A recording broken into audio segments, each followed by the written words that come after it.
ignore la vie mystérieuse en couple qui n'est autre que le mariage. Tantôt joyeuse, tantôt tumultueuse, pour que s'explique enfin le pire et le meilleur. Le deuxième bureau, un phénomène à l'échelle mondiale. Quelles sont les raisons qui amèneraient un homme à prendre une deuxième femme? À quoi s'expose alors le premier foyer? Le tour de la question avec nos invités.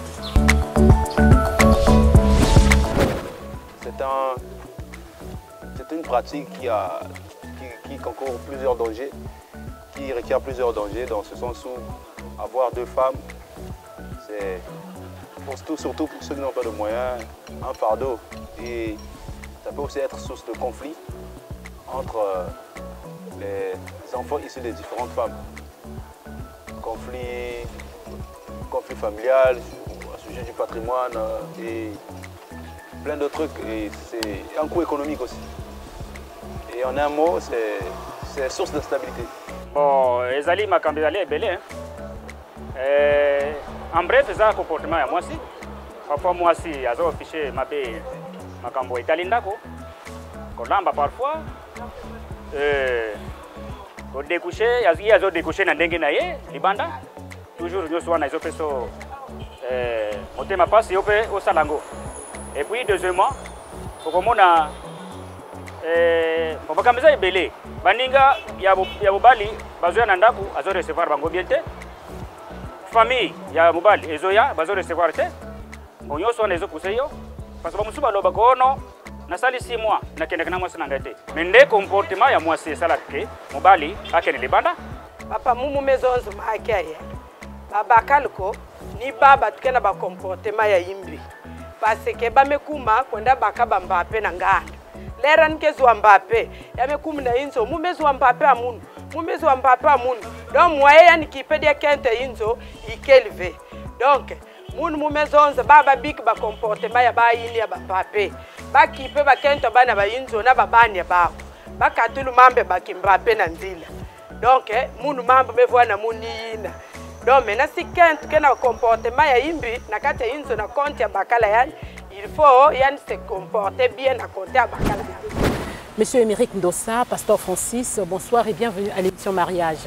Bonsoir. Émeric Ndossa, vous êtes marié, père de 4 enfants et ça vous fait déjà 11 ans de vie conjugale. C'est cela. Et quant à vous, révérend Francis Tinona, vous n'êtes plus à présenter, mais je vais quand même me faire ce devoir-là. Vous êtes le pasteur de l'église Soleil Couchant Tabernacle. Alors ce soir, nous allons aborder un thème certainement nouveau dans notre émission, mais connu un peu de la population. Il s'agit donc du deuxième bureau. Révérend Francis, quelles sont les raisons qui amèneraient un homme à prendre une deuxième femme? Alors qu'au début de la relation, ils se sont jurés avec la première femme, ils se sont jurés fidélité, amour. Fidélité, amour. L'amour qui unit les personnes au départ est un sentiment, et qui dit sentiment dit changement. On peut avoir un sentiment aujourd'hui et ne plus avoir le même demain. Et plusieurs raisons peuvent militer à cela, comme par exemple la déception due au fait que ce qu'on attendait voir de son partenaire n'est plus au rendez-vous cette année-là ou en ce moment-là. Alors ça pousse à regarder à l'extérieur. Et il y a également plusieurs autres aspects comme le mariage par défaut. Au départ, on s'était marié par défaut, par pis-aller. On était allé au mariage sans vraiment être décidé d'épouser cette partenaire ou de ce partenaire-là. On était en train juste de combler un vide, peut-être parce qu'on avait perdu un premier partenaire, peut-être parce qu'on avait perdu un parent, peut-être parce qu'on se sentait seul, peut-être. Et donc on est allé au mariage juste comme ça, sans avoir vraiment réfléchi sérieusement sur la question et surtout sur la personne avec qui il fallait se mettre. Alors à la longue, on finit toujours par se retrouver avec une situation qui devient indélicate et qu'on ne peut plus supporter, et voilà, quelque chose d'autre apparaît. On peut aussi vivre cette expérience-là où quelqu'un se retrouve avec une seconde, une deuxième, voire une troisième femme, peut-être encore plus, lorsque il y a, par exemple, insatisfaction sur le plan sexuel. Donc, vous voyez, il y a beaucoup de paramètres comme ça qui peuvent vraiment être à la base de cette situation. Avant d'évoluer, nous allons suivre cet intervenant. Si nos papas aujourd'hui pour faire les petites filles, c'est parce que nos mamans à la maison ont perdu l'habitude les femmes de foyer de prendre soin de leur mari. Parce que parfois ils se disent, bon, on a mis du temps, on a resté ensemble, on a fait des enfants, mais ils oublient qu'il faut se chérir, il faut se lever. Ils se disent, ce chérir-là, c'est maintenant pour les jeunes filles. Donc parfois aussi à la maison, ils se disent, oh, mais tiens, j'ai une femme à la maison qui ne prend plus soin de moi, elle ne veut pas repasser, elle ne veut plus s'occuper de moi, surtout sur le lit, elle ne veut plus me faire la tendresse. Tu vois, les choses qu'on a été habitués à la jeunesse n'existent plus dans le foyer. Malgré on a pris de l'âge, mais ça doit toujours demeurer dans un foyer pour qu'il y ait l'équilibre. Mais comme les mamans, ce sont des missionnaires dans cette affaire-là, c'est pour cela que les papas aussi préfèrent sortir dehors, trouver les petites filles qui vont essayer de leur rappeler leur enfance. Parce que dans la vie de foyer, il faut toujours garder l'équilibre entre l'homme et la femme. Il faut toujours, nos mamans restent sur leur cap, comprendre ces valeurs de la femme. C'est bien s'occuper du mari, malgré le poids de l'âge, malgré la maladie, la fatigue. Il faut toujours ces petites choses-là soient présentes dans le foyer. Comme ça, tu verras que le papa, il ne doit pas sortir dehors. Alors, Pasteur Francis, pour cet intervenant, l'aspect âge aussi compte. Dans le simple fait que lorsqu'on devient très avancé en âge, on a comme l'impression que l'amour s'effrite, hein, l'amour disparaît et on a donc besoin de rechercher ce qui est frais. Il est à noter, à signifier et à souligner vraiment le fait que tout ce que nous avons comme problème au quotidien lorsqu'il y a la vie en couple ou la vie à deux, eh bien, peut constituer une raison pour chercher à avoir un nouveau partenaire, une nouvelle partenaire, ou alors pour amener à un divorce. Ces choses-là peuvent amener.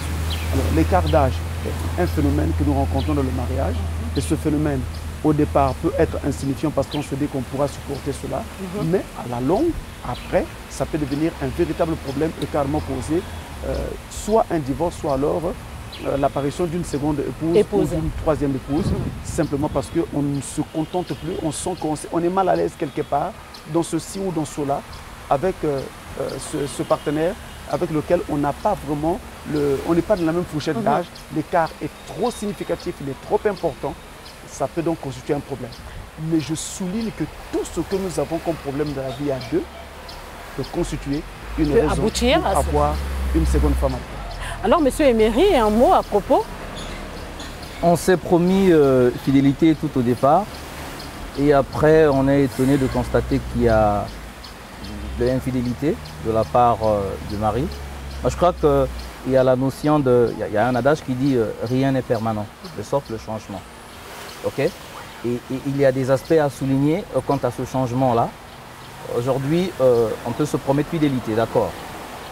Mais dans le train-train de la vie, dans la cinématique du foyer, il peut y avoir des éléments qui interviennent et qui sont la cause même de cette infidélité. D'avoir donc une deuxième femme ou alors un deuxième bureau, comme on le dit souvent.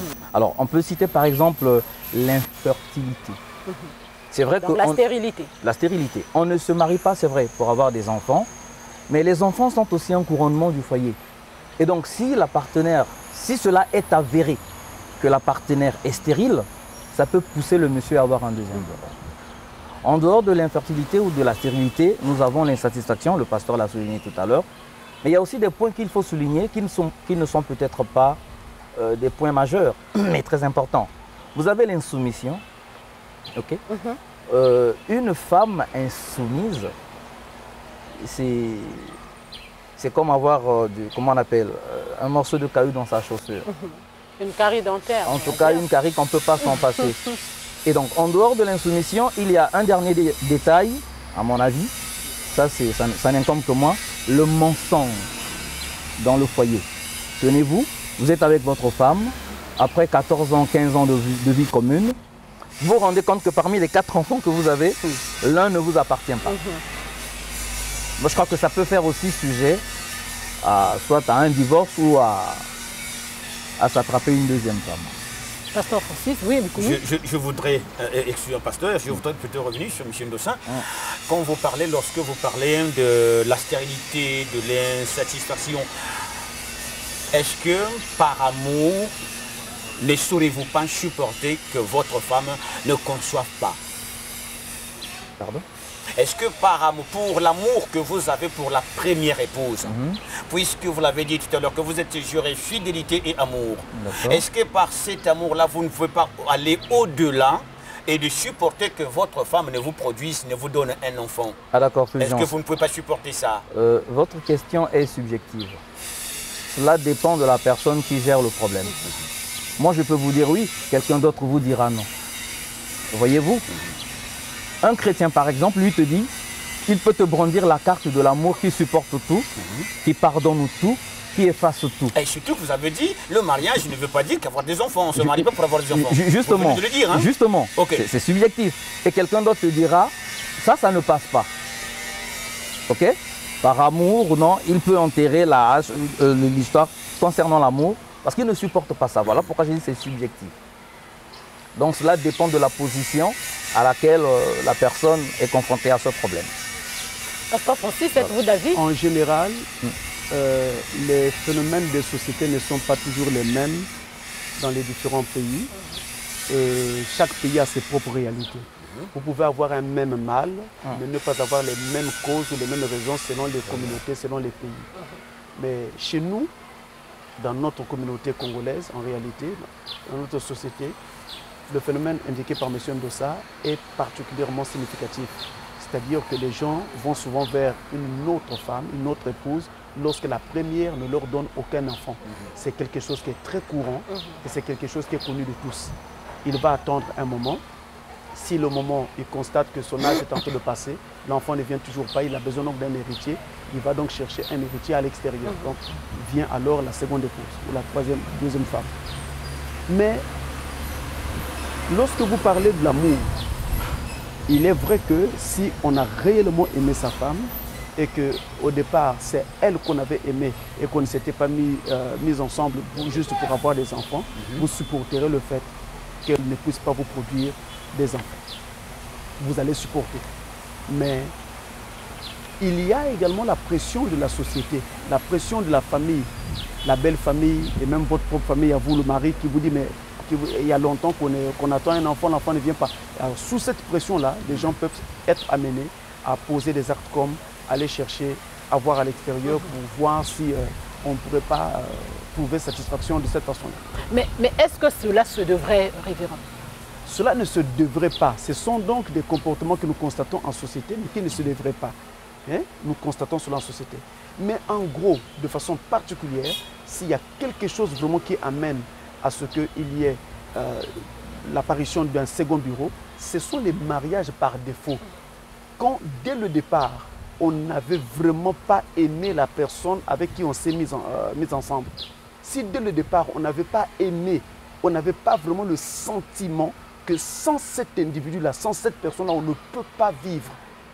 L'absence de ce sentiment, l'absence de cet amour passionnel sera indubitablement cause d'apparition donc de polygamie donc ou alors de seconde et troisième épouse. Vous revenez vraiment sur cette expression mariage par défaut. Alors qu'est-ce qui se passe au tout début? Pourquoi accepte-t-on d'aller dans un mariage où l'on est conscient que l'on n'aime pas? On accepte d'aller dans un mariage quand on attend un mariage qui ne vient pas. Le temps passe et on se dit, l'âge également s'en va. On va donc essayer d'accepter la première personne qui se présente maintenant. Et on se dit, avec le temps, on verra certainement que ça changera, ceci ou cela va donc s'améliorer.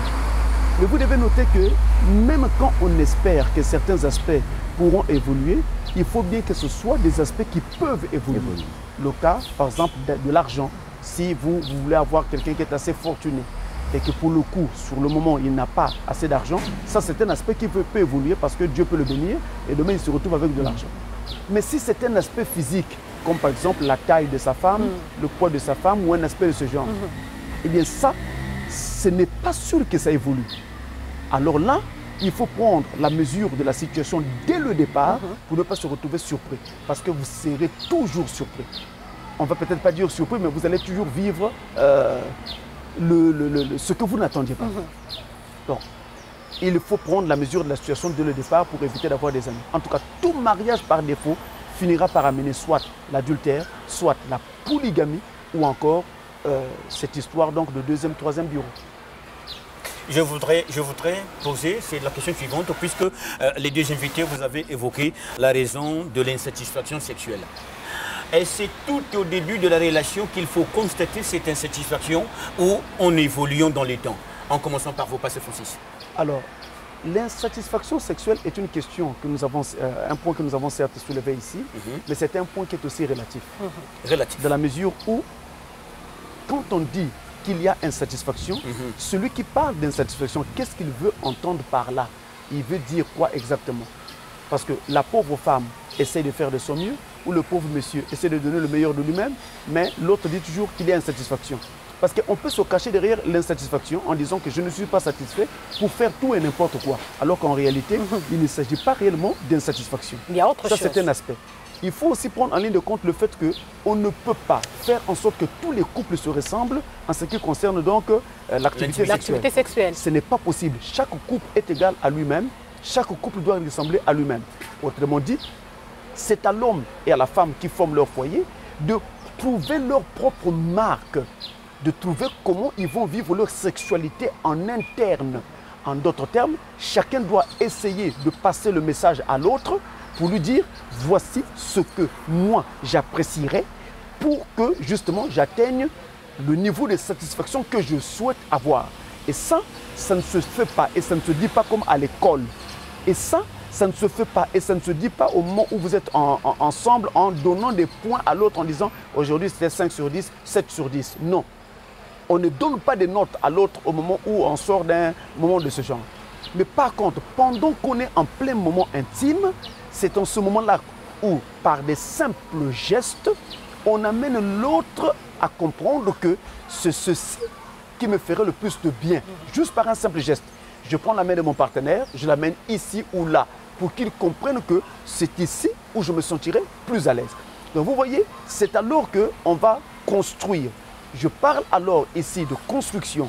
On ne doit pas d'abord faire une fuite en avant pour chercher à aller vite en besogne et trouver un partenaire à l'extérieur. On construit à l'intérieur. On essaie de trouver nos propres marques. On essaie donc de passer le message à l'autre pour lui dire voici ce que j'apprécierais. Et ça peut donc changer quelque chose en interne et vous éviter donc d'avoir une vie d'adultère ou alors une vie avec une autre femme à l'extérieur. Ça vous éviterait de telles choses. Donc construisez en interne, en transmettant, en passant le mot, en disant à l'autre ce qui vous plairait. Et ça ne se dit pas en faisant asseoir l'autre pour lui dire écoute, assieds-toi ici, j'ai à te parler. Voici ce qui ne me plaît pas. Non, c'est pendant qu'on est en plein moment intime que par un geste, on prend la main de l'autre, on l'amène ici, on l'amène là pour lui passer le message comme quoi c'est ceci qui me ferait le plus de bien. Voilà comment ça se fait, voilà comment ça devrait se faire et là, ça ne blessera pas et ça sera très bien. Alors, je ne voudrais pas paraphraser le pasteur. En fait, il est question de relativité. La satisfaction est relative à chaque couple, comme l'a dit le pasteur. Sous réserve de paraphraser le pasteur. Alors, nous avons fait promener le micro de Lux TV, nous avons recueilli quelques propos et il ressort de ce petit reportage que la faute revient à la femme. Donc, c'est la femme elle-même qui est à l'origine de ce fléau, on va le dire ainsi. Est-ce que vous partagez cet avis ou bien les responsabilités sont partagées? Bon, c'est vrai que les responsabilités sont partagées, mais moi, je me mets sous la peau d'un homme. Parce que je ne peux pas réfléchir en tant qu'une femme. Alors, vous êtes quand même marié, vous avez une femme. Mais bien sûr, vous rentrez du travail et il y a... ce disque-là, il est rayé. Hein? C'est la même musique que tu écoutes tout le temps. La routine. C'est la route. Elle est fatiguée. Elle a eu à trop travailler, elle n'a pas du temps à te disposer parce que bon ben voilà, on remet ça à autre jour. Et c'est comme ça tous les jours. Et du coup, quand le disque devient rayé, et du coup, l'homme peut être emmené à aller chercher une satisfaction ailleurs. Donc en un mot, c'est la femme qui est à l'origine. Ben, je jette le tort sur la femme, en tant qu'homme. Pasteur Francis. En tout cas, c'est une question sur laquelle les responsabilités sont partagées. Nous sommes en Afrique. Nous sommes en Afrique et en Afrique, il y a beaucoup de réalités. Il y a par exemple l'histoire sur la sorcellerie. Quelqu'un peut être envoûté. C'est-à-dire que sur lui, on a mis un esprit qui fait qu'il est toujours insatisfait et sera toujours insatisfait. Donc que vous le vouliez ou pas, peu importe la beauté de la femme qui est... Malgré les efforts... Et malgré tout ce que la femme peut faire pour essayer de satisfaire son mari, cet homme-là sera toujours insatisfait et cherchera toujours à aller dehors. Ailleurs. Il y a aussi un autre aspect. Un homme qui n'a pas connu une vie sexuelle dans le passé et qui se retrouve aujourd'hui avec une femme, et on va dire c'est la première fois, c'est sa première expérience, Son premier amour, sa première expérience cette femme-là sexuelle. représente une expérience, on va dire, assez récente pour lui. Donc, il peut être amené à chercher à vivre plus d'expérience pour rattraper le passé. Il y a comme ça, comme une sorte de message dans son subconscient qui lui dit que tu as un passé à rattraper. Donc il veut essayer de vivre un peu cette expérience sexuelle de façon abondante, prolifique, pour faire en sorte qu'il se sente parfaitement rassasié. Donc vous voyez, un tel homme ne sera jamais du tout rassasié. Voilà. Et ça arrive aux jeunes gens qui ont vécu toute leur vie pubère.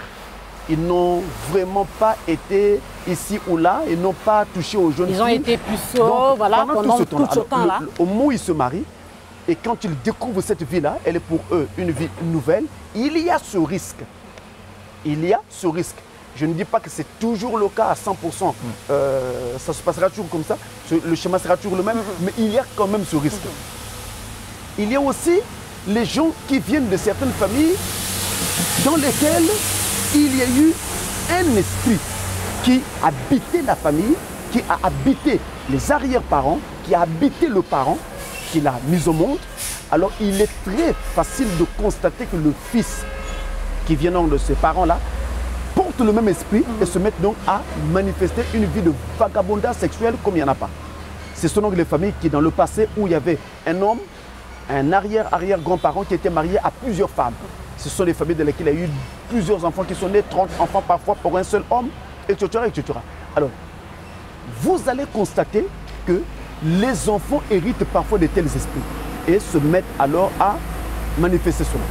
Il y a également l'effet de l'entourage. Nous sommes dans une situation où le monde est de plus en plus globalisé. Le monde ne forme plus qu'un seul village, on va dire un grand village, un grand village planétaire. Et donc les coutumes, les habitudes se transmettent comme ça sur WhatsApp, sur Twitter, sur Facebook, sur Internet et partout. Et on apprend tout et n'importe quoi. Les médias, le cinéma, les livres, les magazines véhiculent également des messages qui montrent aux hommes qu'ils ne doivent pas comme ça vivre à l'ancienne. En tout cas, quand il voit une femme dans la rue, si la femme lui plaît, il doit essayer de montrer qu'il est viril, qu'il est un homme et qu'il a ses moyens, qu'il peut vivre comme il veut. Vous voyez, ça également, ce sont des choses qui peuvent être à la base donc, de cette histoire de deuxième, troisième bureau. Maintenant, l'histoire de la femme qui n'est toujours pas disponible, comme l'a dit M. Ndossa. Toujours fatiguée. C'est quelque chose de vrai. C'est quelque vous, chose. vous le pensez, vous l'affirmez, Pasteur C'est quelque Francis? chose de vrai, mais ce n'est pas la seule raison qui peut donc expliquer le fait que l'homme puisse chercher satisfaction ailleurs. Mais une femme qui est toujours fatiguée, une femme qui n'est jamais disponible pour son mari, pour une raison ou pour une autre, je préfère mettre les raisons entre parenthèses parce qu'il y a tellement de raisons qui peuvent faire que la femme ne soit jamais disposée pour son mari. Le travail, les occupations de tous les jours, parce qu'il travaille du matin au soir et quand il rentre le tard, elle est fatiguée. Le travail domestique, là, à la maison, quand il s'occupe des tâches ménagères, il y a également la santé de la femme. Donc, il y a autant de raisons possibles qui peuvent faire que la femme soit toujours indisponible pour son mari. Mais cette femme-là, qui est toujours indisponible pour son mari, doit savoir qu'elle est elle-même en train d'envoyer son mari à l'extérieur. Il y a un autre aspect de choses. Il y a le fait que la femme tende toujours l'oreille à l'extérieur pour écouter des choses qu'on raconte sur son mari. Des choses qui ne sont pas toujours agréables à entendre. Hein. Que ton mari a fait ceci, ton mari a fait cela, ton mari était ici, ton mari était là. Mais ces choses ne sont pas toujours vérifiées. Elles ne sont pas toujours vraies. Mais la femme ne fait qu'écouter. Et alors, ça crée en elle une certaine atmosphère. Et cette atmosphère, elle le projette, sinon le rejette sur son mari. Ce qui peut donc faire que la vie de couple cesse d'être où il est, la vie ne se passe plus correctement et le mari se retrouve dans une situation désagréable et le voilà donc qui va chercher satisfaction à l'extérieur. Ça peut aussi arriver que c'est la femme qui va plutôt chercher satisfaction à l'extérieur parce que le mari également ne convient pas, ne la satisfait pas. Ne la satisfait pas pour les mêmes raisons, toutes les raisons que je viens d'évoquer ici. Donc vous voyez, il n'y a pas que la femme. Je vais rester un tout petit peu sur cette insatisfaction. Vous avez dit, pasteur, que chaque couple ne se ressemble pas. Les couples ne se ressemblent. Les couples ne se ressemblent pas. je vais être direct avec vous. Combien, dans le cadre général, combien de fois un couple peut-il avoir des intimités par semaine, par mois? Combien de fois? Pour être très général. Non. Pour être général. L'intimité dans un couple n'est jamais établie de façon fixe. Nous n'avons ni dans la Bible, ni dans les manuels de sociologie. Voilà. Scientifiquement, c'est... Aucun de ces manuels, il n'y a pas de norme. N'indique une norme à observer. Chaque couple doit trouver ses propres marques. Chaque couple doit avoir sa propre fréquence d'intimité. Il n'y a rien d'établi. Ça va dépendre de plusieurs paramètres, comme par exemple les sexologues le vous travail. De 3 fois, 4 fois la semaine. Je vous dis que, j'insiste, il n'y a pas vraiment une norme. Parce que ça va dépendre des couples. Ça va dépendre de votre mari. Ça va dépendre aussi de l'homme. Et d'ailleurs, puisque vous parlez de ce phénomène, vous devez savoir qu'entre l'homme et la femme, le besoin n'est pas toujours le même. Vous pouvez trouver un homme qui est toujours enclin à avoir besoin de cela, oui, d'intimité, pendant que la femme n'est pas toujours... ne ressent pas toutefois voilà, le désir. Ce qui fait qu'elle vous dise qu'elle est fatiguée ou qu'elles ne sont pas en vie. Et on peut avoir l'inverse. On peut avoir... Alors, comment faire qu'il y ait focalisation des idées justement pour se satisfaire? Non, non, non. Il faut simplement comprendre qu'un couple doit vivre en prenant en ligne de compte l'aspect complémentarité. Moi, je dois être complémentaire à ma femme doit être complémentaire à moi. Et donc, je dois accompagner ma femme et ma femme aussi doit m'accompagner. En quoi faisant? Il y a des choses que j'aime que ma femme n'aime pas. Il y a des choses que ma femme aime et que moi je n'aime pas. Mais je ne dois pas toujours chercher à ce qu'on fasse ce que moi j'aime. Et elle aussi ne doit pas toujours chercher à ce qu'on fasse ce qu'elle aime. Donc de temps en temps, on doit donc user de sacrifices. Donc je me sacrifie pour ma femme et ma femme aussi se sacrifie pour moi. Donc on fait donc des concessions pour faire en sorte que, eh bien, il y ait équilibre au sein du couple. Et que le foyer tienne, hein, voilà, ça marche bien. C'est comme ça que ça marche. Mais on ne peut pas mettre le chapeau seulement sur une seule personne, sur la femme seulement ou alors sur l'homme seulement. Alors, ces genres de foyers, on a comme constat fait hein, que ces genres de foyers sont souvent sujets à beaucoup de difficultés, beaucoup de dangers. Et donc, à quoi s'expose ce genre d'homme? Monsieur Émeric. Le danger que peut courir ce couple ou ce monsieur, c'est généralement au niveau des enfants. Hein, les enfants. Parce qu'aujourd'hui, je ne sais pas ce que la loi prévoit pour les enfants adultériens. Hein, ça, il faut consulter peut-être un spécialiste, un huissier. Les enfants issus d'une relation adultérienne, mariage. Voilà, est-ce qu'ils ont droit à la succession et tout? Donc, ils ont droit. Ils ont droit. Ils ont droit. Donc il y a un problème de succession qui se pose. Parce que si le monsieur n'est pas aussi fortuné, il a laissé juste une parcelle, voyez-vous que les deux familles seraient en train de se battre pour l'unique bien que papa a laissé. Donc le danger, c'est beaucoup plus au niveau des enfants. Pasteur Francis. Alors, les dangers sont multiples. Un homme qui va chercher à avoir un deuxième bureau, troisième bureau, s'expose déjà aux maladies sexuellement transmissibles. Tout ce qui est maladie sexuellement transmissible. Il s'expose également à une pénurie financière parce qu'il va devoir maintenant supporter 2 foyers, peut-être 3 foyers, là où on devait assurer une seule popote. Et là, on devrait maintenant en assurer, donner de l'argent pour 2, parce qu'on a 2 familles maintenant. Et on va également créer des tensions, parce que les 2 femmes, lorsqu'elles vont se connaître, en tout cas, il n'y a souvent pas d'harmonie. Donc on va créer vraiment des tensions pour rien. Et même l'homme peut perdre sa stabilité, voire même sa stabilité au niveau de son travail, à cause des tensions qu'il faudra tout le temps gérer entre les 2 femmes. Se pose également le problème de présence de l'homme dans son foyer. Donc la présence du papa, la présence parentale, parce qu'il sera aujourd'hui ici, demain il est là-bas, et quand il est là-bas et qu'il n'est plus ici, les enfants qui sont ici n'ont plus cette couverture parentale et donc ne sont plus sous cette influence, ce qui peut donc vraiment être très très nocif pour les enfants par la suite. Ils peuvent comme ça subir très facilement l'influence de la société parce qu'il n'y a plus personne pour leur dire tout le temps, voilà, ceci n'est pas bien. Pour les conduire, pour leur montrer le droit chemin. Donc personne ne contrôle ce que l'enfant fait du matin au soir parce que papa n'est pas là. Aujourd'hui, il est de l'autre côté. Vous voyez, il y a toutes ces choses. Et il y aura également ce problème de succession qui a déjà été évoqué parce qu'on ne sait pas toujours ce qui va se passer par la suite. Personne ne connaît le lendemain. Donc, on va se mettre soi-même en difficulté. La Bible, elle dit ceci. Dans le livre de Exode, au chapitre 21, au verset 10, si l'homme est amené à prendre une seconde femme, eh bien, il ne doit rien supprimer de ce qui concerne la nourriture, le vêtement et le droit conjugal à la première femme. Parce que souvent, quand on s'attache à une seconde femme, on tend à négliger la première femme. Et on tend aussi à négliger les enfants de cette première femme. Ça aussi sont des conséquences qui vont découler de cette situation. Mais la loi de Dieu exige qu'on n'enlève rien au droit qui doit revenir à la première femme et naturellement également à ses enfants. Ils ont droit à l'assistance de leur père, mais aussi à son amour. Donc, quand on veut prendre cette décision d'aller vers une autre partenaire, il faut qu'on sache que ça ne sera pas de tout repos. Ça sera quelque chose de difficile et on ne sait pas toujours quels vont être les autres contours par la suite.